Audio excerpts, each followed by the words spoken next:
Good morning friends, তোমরা সবাই কেমন আছো? আশা করি ভালো আছো আর সুস্থ আছো। আমিও ভালো আছি। আজকে আবারও একটি নতুন ব্লগে তোমাদের সবাইকে স্বাগত জানাচ্ছি। আই হোপ ব্লগটি ভালো লাগবে। সকালবেলায় ঘুম থেকে উঠেই এই যে ভাতের হাঁড়িটা ধুয়ে নিচ্ছি। কালকে যত রাতের বাসন ছিল রাত্রেবেলায় ধুয়ে নিয়েছি, আর ভাতের হাঁড়িটা রাখা ছিল, ওটা যেহেতু রাত্রেবেলায় ধোয়া মাজা করতে নেই, তাই সকালবেলায় ধুয়ে নিচ্ছি। আর তারপরে ফ্রেশ হয়ে তোমাদের সামনে আসবো। তো সকালবেলায় ঘুম থেকে উঠে একটু লেট হয়ে গেছে আজকে। ভাবছিলাম তাড়াতাড়ি উঠবো, তো একবার ঘুম ভেঙেছে ওই 5টা নাগাদ। তো 5টা একটু অন্ধকারই আছে, তো ভাবলাম একটু শুয়ে যাই। তো শুয়ে গেছি, একদম 7টা বেজে গেছে। তো ওই জন্য বলে না, ভোরবেলা বা যখনই বলে একবার ঘুম ভেঙে গেলে আর দ্বিতীয়বার ঘুমানো উচিত নয়। হয় যদি ওটা 3টের সময় ঘুমটা ভাঙতো তাহলে ভালো হতো, বা 4টাতে ভাঙলেও ঠিক আছে, 6টাকে উঠে যেতাম। যেহেতু 5টা পেরিয়ে গেছে, তাই তারপরে শোয়াটা হয়তো ঠিক হয়নি।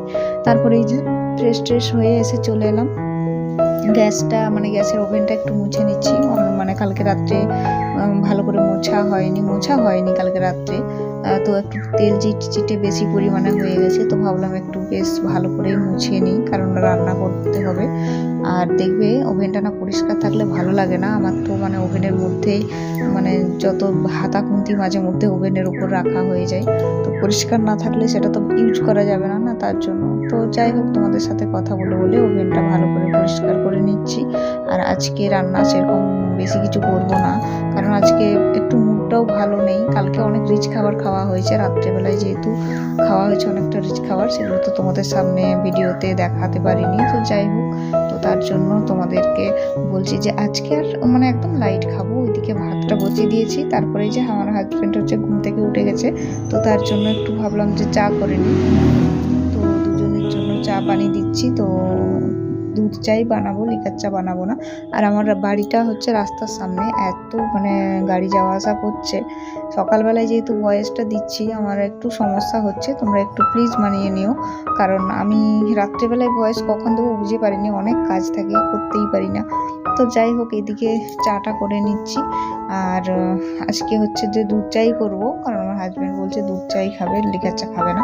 কিন্তু আমার খুব একটা দুধ চাটা পছন্দ নয়। সকাল সকাল ঘুম থেকে উঠে একটু আদা গুঁড়োমরিচ দিয়ে একটু লিকার চা হবে, সর্দি কাশি ঠান্ডা সব কিছু একটু আসবে না। শীত পড়ছে না, বুঝতেই পারছো, সঙ্গে সর্দি কাশি তো থাকবেই।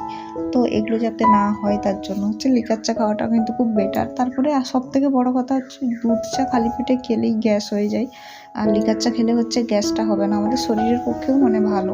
তো অনেক সময় মন টানে না, সায় দেয় না। যাই হোক, তো দুধ চা করেই নিলাম দুজনের জন্য। আর বিস্কিট আছে, যাই হোক সকালবেলায় খেয়ে নেবো। আর খুব তাড়াতাড়ি ছোটোবেলা তো, একদম দেখতে দেখতে 9টা বেজে যায়। তো সে যেহেতু স্কুলে যাবে, 10টার মধ্যে তাকে খাবার রেডি করে দিতে হবে।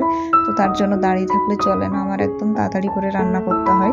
তারপরে যে কড়াইয়ের মধ্যে একটু তেল দিয়ে হলুদ দিয়ে দিলাম, যাতে না ছিটকে যায় তেলটা। আর একটু বাঁধাকপি আলু টমেটো দিয়ে একটা তরকারি ঘন্ট করবো। শীত আসছে, এখন বাঁধাকপিটা মোটামুটি ভালোই লাগবে। তো এখনও অতটা টেস্টি হবে না, একটু জাঁকালো শীত যখন হবে তখন ভালো লাগবে।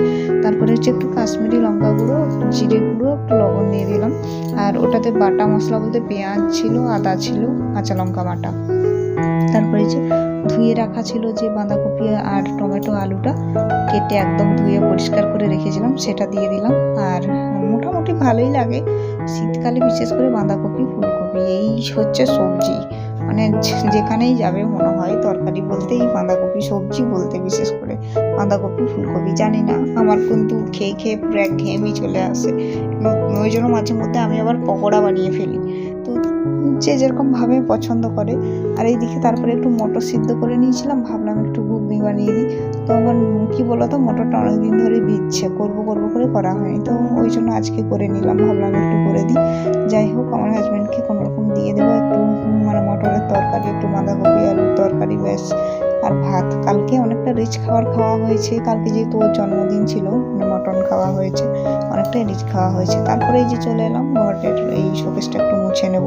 এটা একটু পরে ভিডিওটা করেছি, তো ভিডিওটা খুব বড় করলাম না, ছোটই এতদূর পর্যন্তই রাখলাম। যদি ভালো লাগে অবশ্যই লাইক শেয়ার একটু কমেন্ট করে দিও। আগামীকাল আবার আপনাদের সাথে আবার দেখা হবে। ততক্ষণে সবাই সুস্থ থাকবেন, ভালো থাকবেন।